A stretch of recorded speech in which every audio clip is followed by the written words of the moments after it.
영자 씨, 잠깐만요. 네. 뭐 하시는 거예요?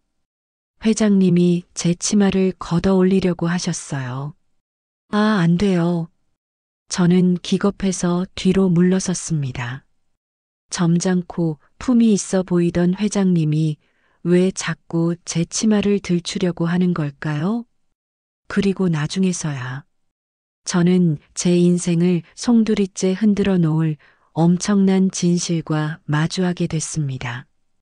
이야기 시작 전에 구독과 좋아요는 제게 큰 힘이 됩니다. 안녕하세요. 저는 김영자입니다. 올해 48이죠. 저는 평생 혼자 살아왔습니다. 보육원에서 자랐거든요. 제 인생은 정말이지 고난의 연속이었습니다. 어린 시절 기억도 그리 좋을 게 없었어요. 몇 번의 힘든 일들이 있었어요. 첫 번째 사고는 정말 어릴 때였습니다.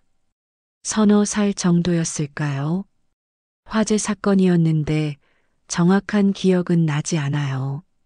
다만 살던 집에 불이 났었다는 사실만큼은 확실해요.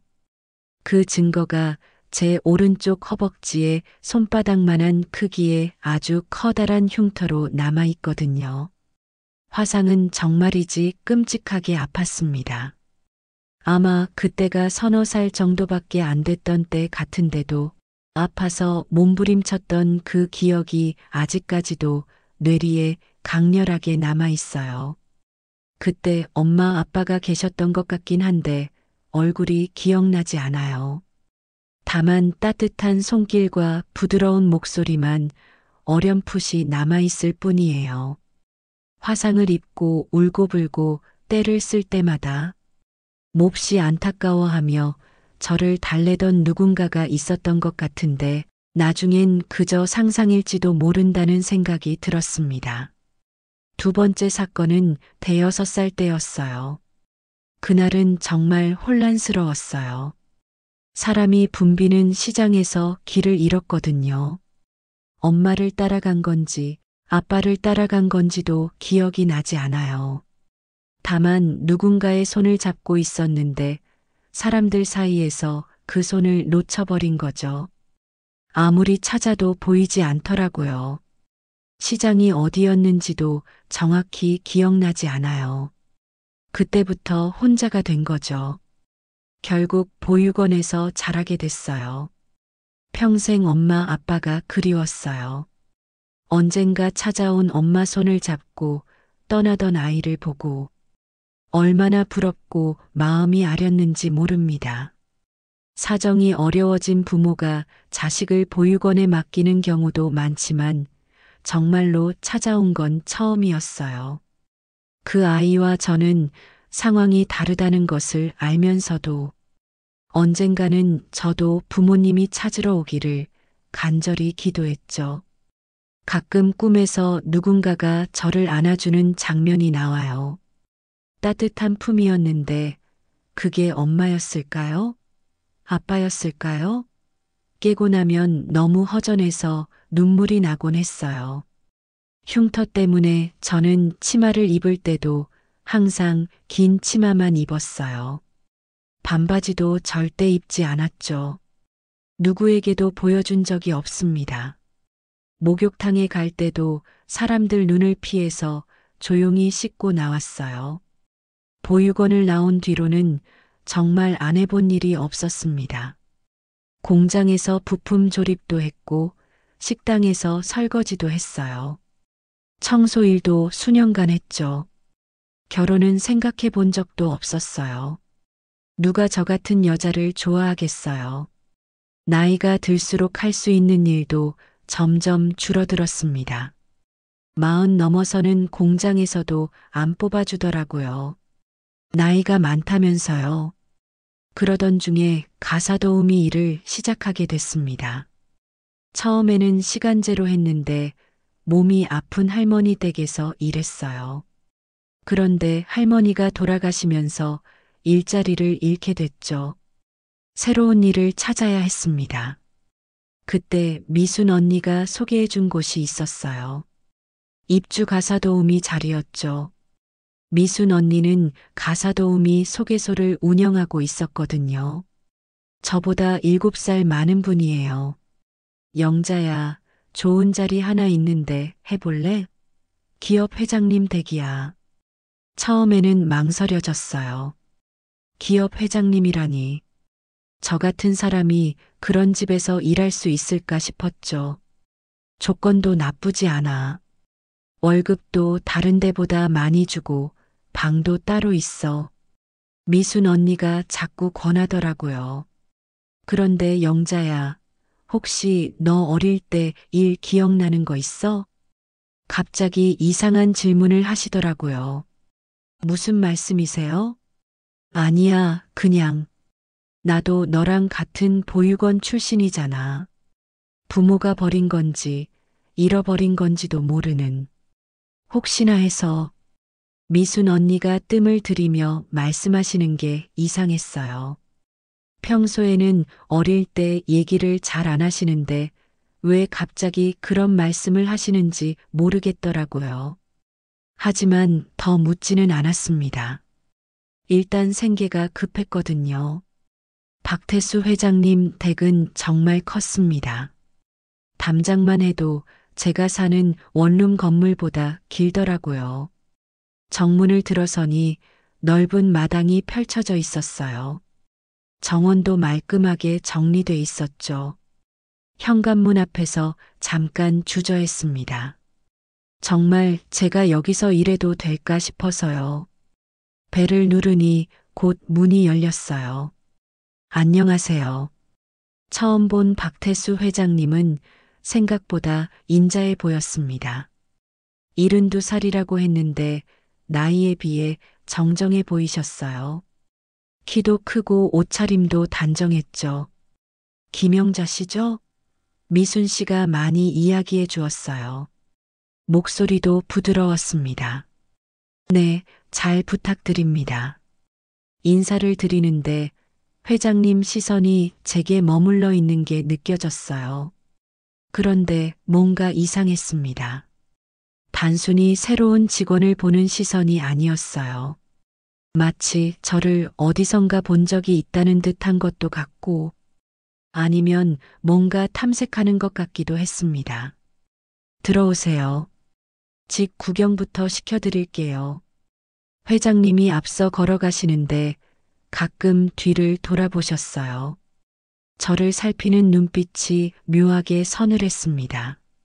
집안은 더 넓었어요. 거실만 해도 제가 살던 원룸 3개는 될 것 같았죠. 여기가 부엌이고 저쪽이 서재입니다.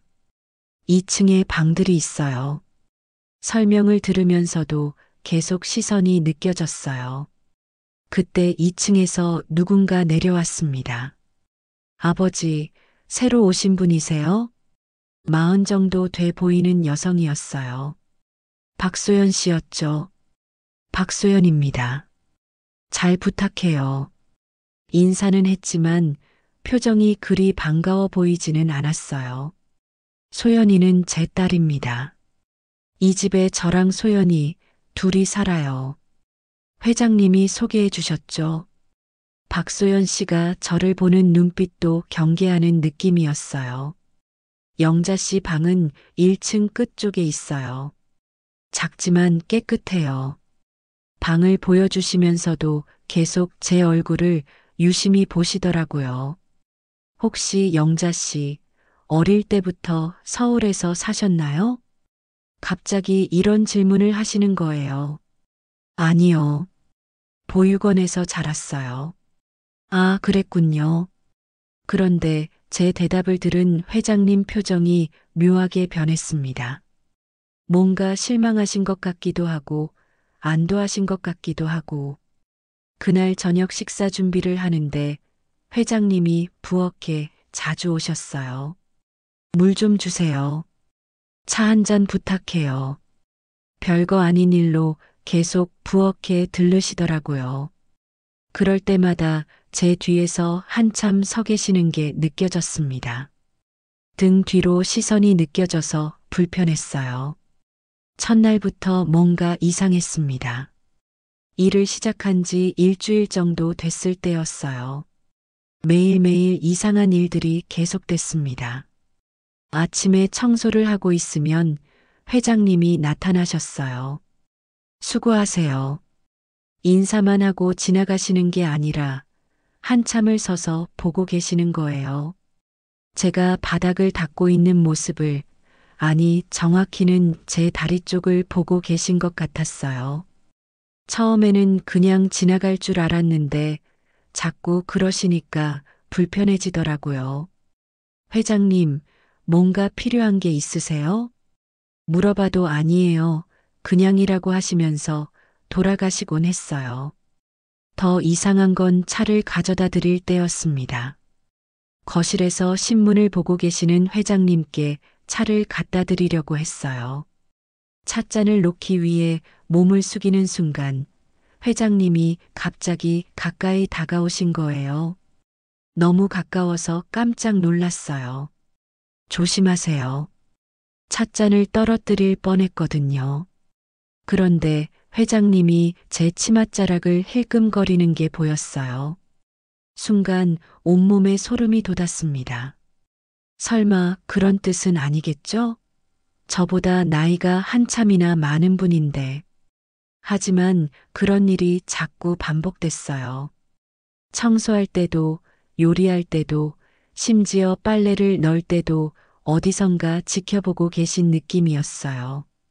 특히 제가 무릎을 꿇고 바닥을 닦을 때면 꼭 나타나셨습니다. 치마가 위로 올라가지 않을까 신경 쓰며 계속 잡아당겼어요. 한 번은 정말 무서웠습니다. 2층을 청소하고 있는데 뒤에서 발소리가 났어요. 돌아보니 회장님이 서 계시더라고요. 영자 씨. 네. 그때 회장님이 갑자기 제 앞에 쪼그리고 앉으시더라고요. 그리고는 조심스럽게 제 치마 끝을 살짝 잡으시는 거예요. 잠깐만요. 네. 뭐 하시는 거예요? 회장님이 제 치마를 살짝 걷어 올리려고 하시는 게 보였어요. 아, 안 돼요. 저는 기겁해서 뒤로 물러섰습니다. 아, 놀라게 했다면 미안해요. 그저 회장님이 말을 하다가 멈추시더라고요. 표정도 당황스러워 보이셨고요. 죄송합니다. 저는 이만. 그렇게 말하고는 급히 그 자리를 떠났어요. 마음이 너무 심란했습니다. 혹시 회장님이 저에게 그런 마음을 품고 계신 건 아닐까요? 나이 차이가 그렇게 많은데도 말이에요. 아니면 제가 너무 예민하게 생각하는 건일까요? 하지만 분명히 제 치마를 걷어 올리려고 하셨어요. 그게 무슨 뜻인지 모르겠지만 기분이 좋지는 않았어요. 그날 밤 잠이 안 왔습니다. 혹시 회장님이 저를 이상하게 보고 계신 건 아닐까 하는 생각이 들었어요. 그런 음흉한 마음으로 저를 지켜보셨던 건 아닐까요? 박소연 씨에게 말해야 하나 고민도 됐죠. 하지만 딱히 나쁜 일을 당한 것도 아니고 그냥 무서웠을 뿐이었어요.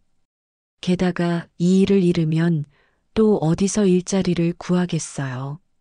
참고 견뎌야겠다고 생각했습니다. 그런데 박소연 씨도 뭔가 눈치를 채신 것 같았어요. 영자 씨, 아버지가 혹시 불편하게 하지 않으세요? 조심스럽게 물어보시더라고요. 아니에요. 괜찮아요. 거짓말이었죠. 사실은 매일매일 불편했거든요. 아버지가 원래 좀 이상해요. 너무 신경 쓰지 마세요. 박소연 씨도 아버지의 행동이 이상하다는 걸 알고 계신 것 같았어요. 그래도 조금은 안심이 됐습니다. 저만 느끼는 게 아니었구나 싶어서요. 어느 날 서재를 청소하고 있었어요. 책장이 정말 많더라고요. 바닥부터 천장까지 빼곡히 책이 꽂혀 있었어요. 책들 사이사이 먼지를 닦고 있는데 한 권의 책이 바닥에 떨어졌습니다. 줍는 순간 그 안에서 사진 한 장이 나왔어요. 오래된 사진이었습니다. 젊은 남자가 어린 여자아이를 안고 있는 사진이었어요. 남자는 30 정도 돼 보였고 여자아이는 대여섯 살 정도였죠. 그런데 이상했습니다. 그 여자아이가 저와 묘하게 닮아 보이는 거예요. 눈매나 코 모양이 어린 시절 제 모습과 비슷했어요. 남자를 자세히 보니 회장님을 닮기도 했고요. 젊었을 때 모습 같았어요. 설마, 혹시나 싶어서 사진을 다시 들여다봤습니다. 여자아이가 입고 있는 옷도 익숙해 보였어요. 꼭 제가 보육원에서 입던 옷 같았죠. 그때 뒤에서 목소리가 들렸어요. 뭘 보고 있나요? 깜짝 놀라서 돌아보니 회장님이 서 계셨어요. 아, 죄송해요. 책이 떨어져서 줍는데 사진을 보여드리려고 했는데 회장님 표정이 갑자기 굳어졌어요. 그걸 어디서? 다급하게 사진을 가져가시더라고요. 죄송합니다. 실수로. 괜찮아요. 오래된 사진이라. 하지만 회장님 손이 떨리고 있었어요. 사진을 보시더니 한참 동안 말이 없으셨어요. 저를 바라보는 눈빛도 전보다 더 이상해졌습니다. 영자 씨. 네. 혹시 부모님에 대해 아는 게 있나요? 갑자기 이런 질문을 하시는 거예요. 아니요. 보육원에서 자라서 잘 몰라요. 그렇군요. 회장님이 깊은 한숨을 쉬셨어요. 그리고 사진을 주머니에 넣으시더니 서재에서 나가셨어요. 뒤에 남겨진 저는 정말 혼란스러웠습니다. 그 사진 속 여자아이가 정말 저였을까요? 그럼 그 남자는 누구였을까요? 회장님이었을까요? 하지만 그럴 리가 없잖아요. 제가 회장님의 딸이라니 말도 안 되는 소리죠. 다시 생각해 보니 여자아이가 박소연 씨였을 수도 있다는 생각이 들었어요. 어릴 때 조금 닮았을 수도 있고 비슷한 옷을 입었을 수도 있죠. 그렇게 생각하니까 허탈한 웃음이 나왔습니다. 그날 저녁 식사 시간이었어요. 회장님과 박소연 씨가 나란히 앉아 계셨어요. 평소와 다르게 분위기가 무거웠습니다. 영자 씨도 같이 드세요. 회장님이 말씀하셨어요. 평소에는 따로 먹었거든요. 아니에요. 따로 먹을게요. 아니에요. 같이 드세요. 강하게 말씀하시더라고요. 어쩔 수 없이 함께 앉았습니다. 식사 내내 회장님이 저를 계속 보고 계셨어요. 박소연 씨도 뭔가 이상하다는 듯이 아버지를 보고 계셨고요. 아버지, 무슨 일 있으세요? 아니야. 그냥. 하지만 분위기는 계속 어색했어요. 밥을 먹는 동안에도 회장님 시선이 제게서 떠나지 않았습니다. 마치 저에게서 뭔가를 찾으려고 하는 것 같았어요. 식사가 끝나고 설거지를 하는데 박소연 씨가 부엌으로 오셨어요. 영자 씨, 아버지가 이상한 질문하지 않으셨어요? 네. 오늘 아버지 표정이 좀 이상해서요. 혹시 무슨 말씀하셨나요? 말할까 말까 고민하다가 사진 이야기는 하지 않았어요. 아니에요. 별다른 말씀 안 하셨어요. 거짓말이었지만 어쩔 수 없었어요. 그날 밤 잠자리에서도 계속 그 사진이 생각났지만 생각을 떨쳐내려고 애써 머리를 흔들었습니다. 회장님을 여자 치마나 들추는 변태라고 의심할 때는 언제고, 이제는 또 아버지라니 이상한 망상을 한 제가 너무 우스웠습니다. 며칠 뒤 미순 언니가 집에 찾아왔어요. 적응은 잘하고 있는지 확인차라고 하더니 사실은 수다 떨고 싶어서 왔다고 너스레를 떨었죠. 영자야, 일은 어때? 괜찮지? 네, 괜찮아요. 사실은 괜찮지 않았지만 그렇게 대답했어요. 박 회장님은 어때? 좋은 분이시지?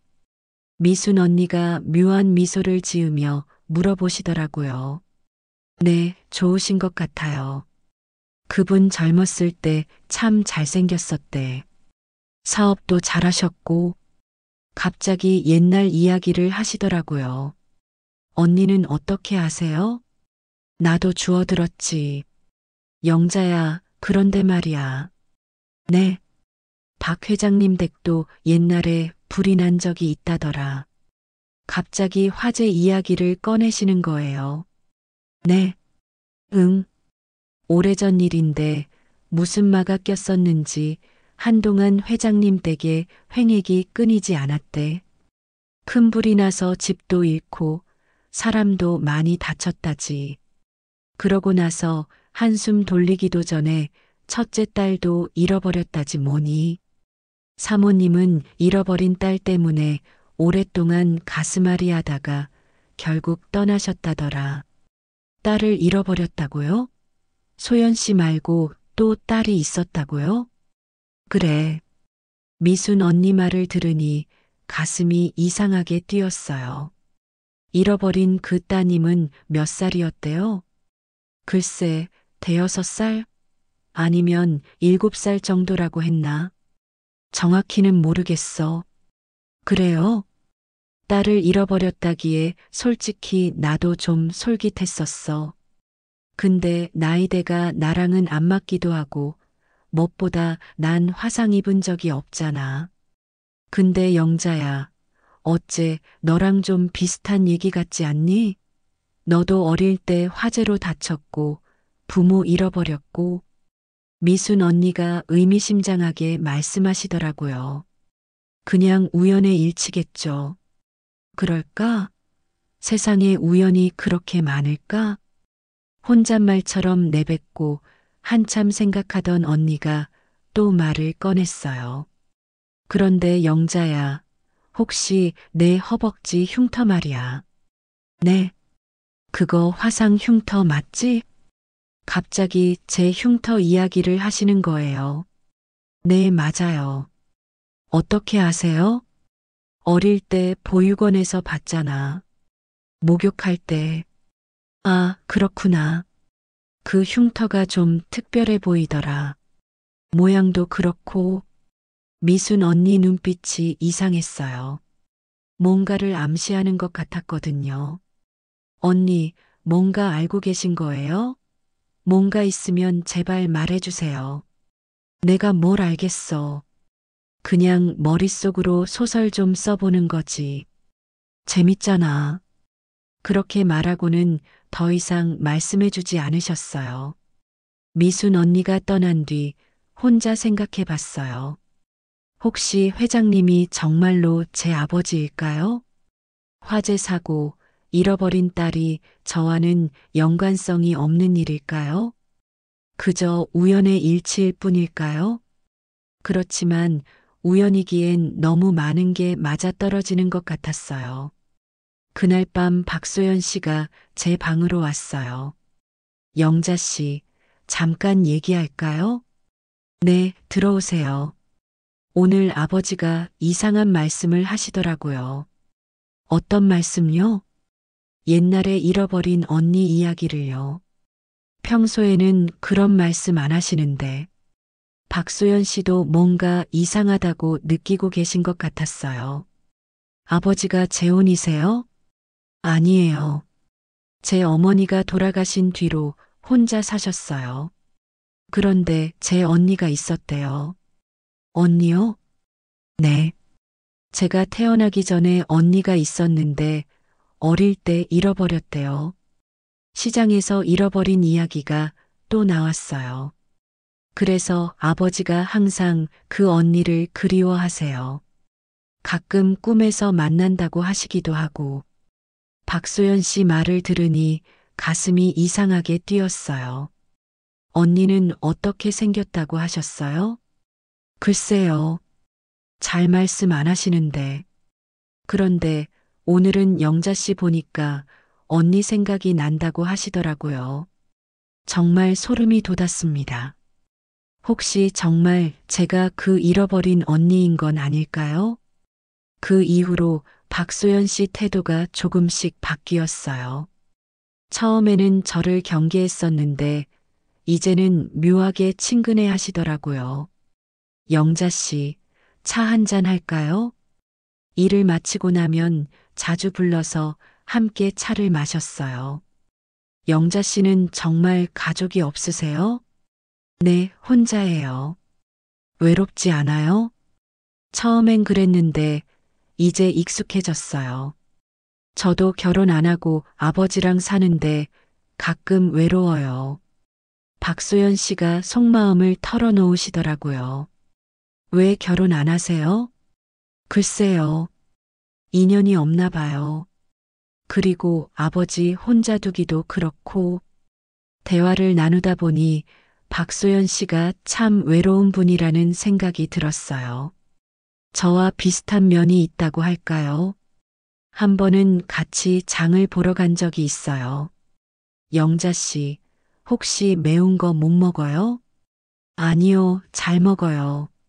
저희 아버지가 매운 거 좋아하세요. 언니도 매운 거 좋아했대요. 또 언니 이야기였어요. 마트에서 장을 보는데 박소연 씨가 계속 저를 보시더라고요. 왜요? 아니에요. 그냥 신기해서요. 뭐가요? 영자 씨 보면 정말 저희 가족 같다는 생각이 들어요. 가족이라는 말에 가슴이 뜨끔했어요. 그래요? 네. 아버지도 요즘 영자 씨 보시면 표정이 달라지세요. 어떻게요? 뭐라고 해야 하나? 그리워하는 것 같다고 해야 할까요? 돌아오는 길에 박소연 씨가 또 다른 이야기를 해주셨어요. 영자 씨, 우리 아버지가 옛날에 정말 힘들어 하셨대요. 네. 언니를 잃고 나서 몇 년 동안 거의 폐인이 되셨었다고 들었어요. 그러셨군요. 사업도 제대로 못 하시고 술만 마시고 어머니도 많이 힘드셨을 거예요. 자식 잃은 슬픔은 그 무엇으로도 치유가 되지 못하나 봐요. 박소연 씨 목소리가 조금 떨렸어요. 그래서 아버지한테 언니 이야기는 금기예요. 언니 얘기만 나오면 며칠 동안 아무것도 못 하세요. 그런데 요즘엔 괜찮으신가요? 그런 것 같아요. 영자 씨가 오신 뒤로 많이 밝아지셨어요. 집에 도착해서 짐을 정리하는데 회장님이 거실에 앉아 계셨어요. 다녀오셨어요? 네, 장 보고 왔어요. 수고했어요. 회장님이 말씀하시는데 시선이 또 이상했어요. 마치 저에게서 누군가를 찾고 있는 것 같은. 영자 씨. 네. 혹시 시간 있을 때 함께 이야기 나눌 수 있을까요? 갑자기 이런 말씀을 하시는 거예요. 무슨 이야기요? 그냥 일상적인 이야기요. 혼자 사는 게 어떤지 그런 얘기. 박소연 씨가 옆에서 아버지를 보더니 고개를 끄덕였어요. 영자 씨, 아버지랑 얘기 좀 해드려요. 아버지가 요즘 혼자 계시면서 외로워하세요. 어쩔 수 없이 회장님과 둘이 앉게 됐어요. 영자 씨는 정말 가족에 대한 기억이 없나요? 또 그 질문이었어요. 네, 정말 없어요. 그렇다면 참 안 됐네요. 가족이 있다는 건 정말 소중한 거거든요. 회장님 목소리가 쓸쓸해 들렸어요. 회장님도 가족 잃으신 경험이 있으시죠? 조심스럽게 물어봤어요. 네. 소중한 딸을 잃었어요. 많이 힘드셨겠어요. 지금도 힘들어요. 살아있는 건지, 어디에 있는 건지. 회장님이 한숨을 쉬셨어요. 그때 제가 용기를 내서 물어봤습니다. 혹시 따님을 찾으려고 하셨었나요? 물론이죠. 몇 년 동안 찾아다녔어요. 그때 이 근처 시장에서 잃어버린 뒤로 미친 듯이 찾았어요. 아이가 나중에 찾아올까 싶어서 이 동네를 떠나지도 못했죠. 시장이라는 말에 가슴이 쿵 하고 내려앉았어요. 제가 기억나지 않는 누군가와 헤어진 곳도 시장이었거든요. 어디 앵벌이로 팔려간 건 아닌지 혹시나 해서 전국 곳곳을 다녔어요. 하지만 소용없었어요. 회장님이 한숨을 쉬셨어요. 그 따님은 몇 살 때 잃으셨어요? 6살이었죠. 고아원에 들어갔을 때 제 나이도 6살이었어요. 많이 힘드셨겠어요. 회장님은 말없이 눈을 지그시 감고만 계셨습니다. 예전에 댁에 불이 났던 적도 있다고 들었는데, 네. 집이 전부 타버릴 만큼 큰 불이었죠. 그때 딸아이가 화상을 입었어요.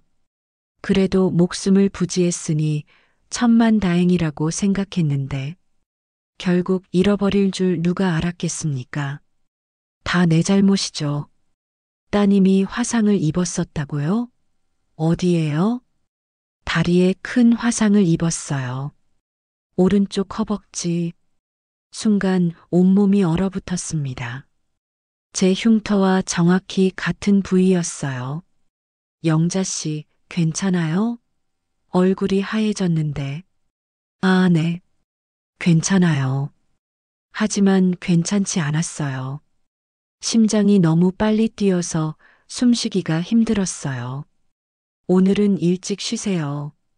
피곤해 보여요. 회장님이 걱정스럽게 말씀하셨어요. 방에 들어가서 거울을 봤어요. 정말 얼굴이 창백해져 있었어요. 혹시 정말 제가 회장님의 딸인 걸까요? 그렇다면 지금까지 제가 모르고 살았던 아버지와 함께 살고 있는 건가요? 박소연 씨는 제 동생이 되는 거고요. 하지만 확실하지 않았어요. 우연의 일치일 수도 있잖아요. 그날 밤 정말 잠이 안 왔습니다. 며칠 뒤 결정적인 순간이 왔어요. 그날은 유난히 더웠거든요. 여름 끝자락이었는데 갑자기 무더워졌어요. 욕실 청소를 하다가 샤워기를 놓치는 바람에 물을 잔뜩 뒤집어 쓰고 말았어요.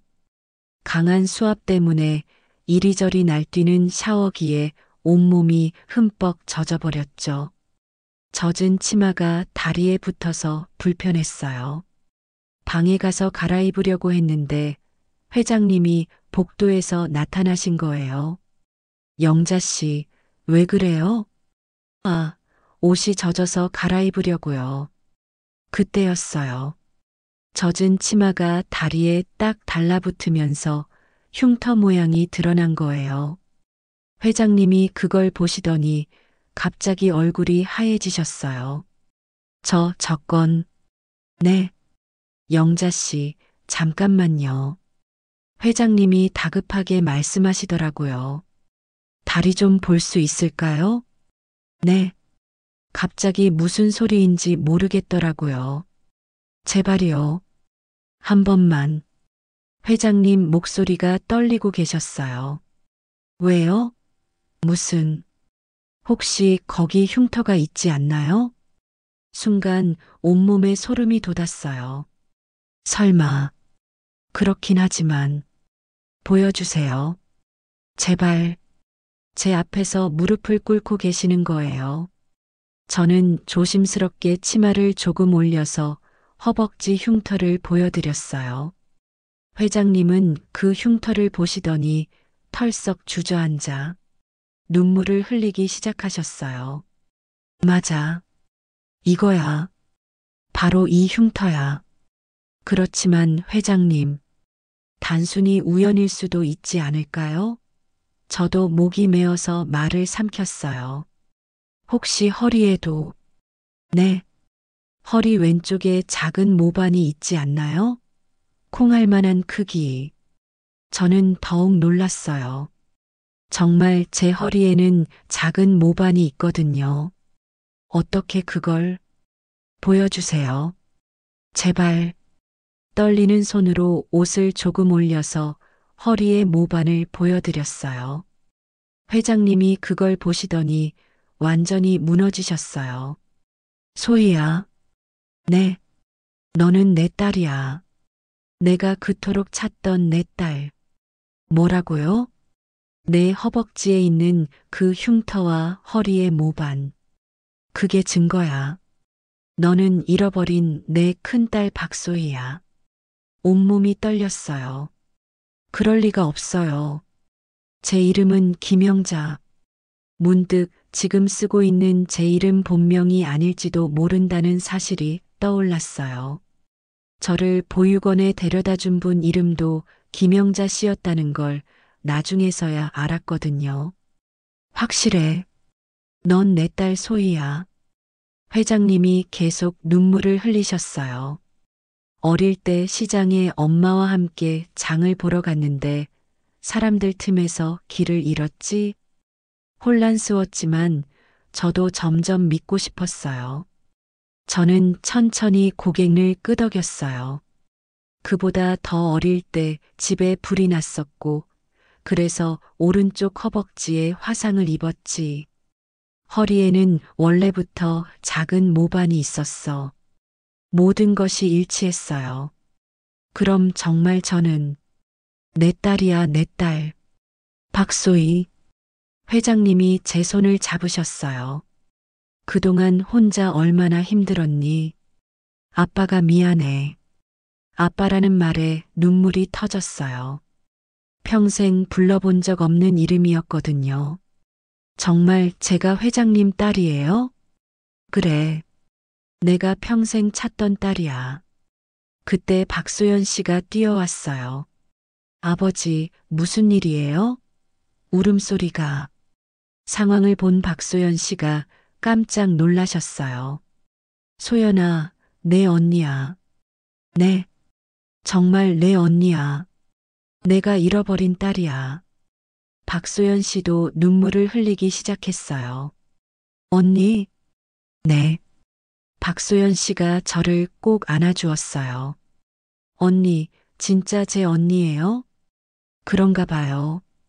하지만 아직도 믿기지 않고 얼떨떨했어요.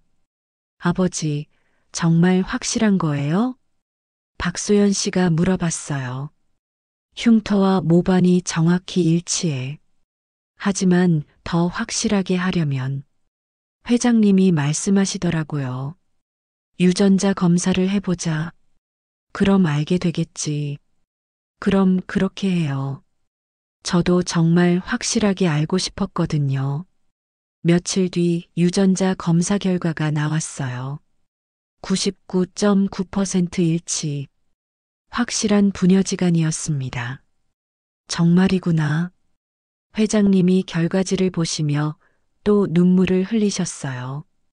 소희야, 이제 정말 확실해졌어. 셋이서 한참을 울었어요. 그동안 쌓였던 그리움과 외로움이 한꺼번에 쏟아져 나오는 것 같았어요. 그날 밤은 정말 기억에 남을 거예요. 아버지와 소연이 그리고 저. 세 사람이 거실에 앉아서 밤새 이야기했어요. 소희야, 그동안 정말 많이 힘들었지. 아버지가 제 손을 꼭 잡고 계셨어요. 아니에요. 괜찮았어요. 거짓말이었죠. 정말 힘들었거든요. 이렇게 혼자 크는 동안 너를 제대로 지켜주지도 못했구나. 아빠가 미안하다, 소희야. 아버지 잘못이 아니에요. 내 엄마는 그때 원망하지 않아요. 지금 이렇게 가족을 찾은 것만으로도 너무 감사한 거리요. 아버지가 저를 보며 미소 지으셨어요. 그날 밤 아버지는 더 자세한 이야기를 해주셨어요. 제가 태어났을 때부터 6살까지의 이야기를요. 너는 정말 예쁜 아이였어. 똑똑하기도 했고, 기억이 안 나요. 그럴 수 있지. 너무 어렸으니까. 하지만 아빠는 다 기억해.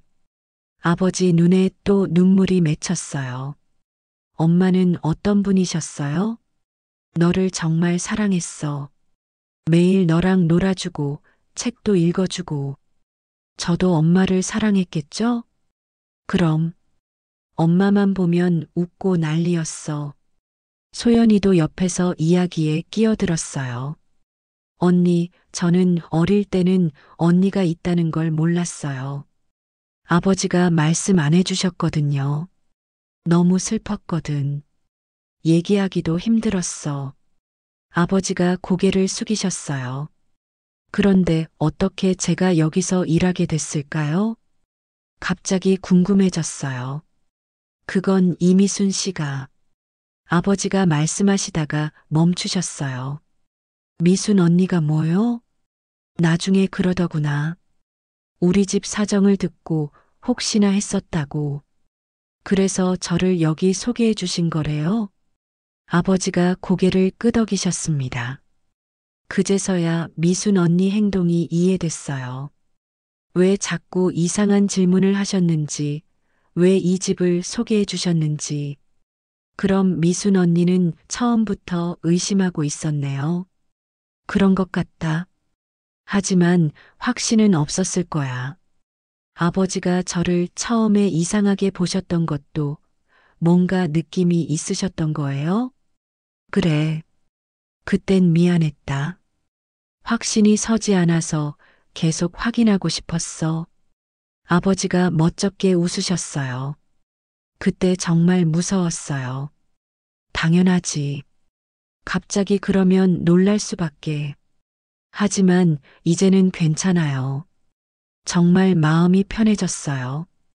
그동안 궁금했던 모든 게 해결됐거든요. 언니, 이제 정말 가족이네요. 소연이가 제 팔을 끼고 말했어요. 그래, 진짜 한 가족이지.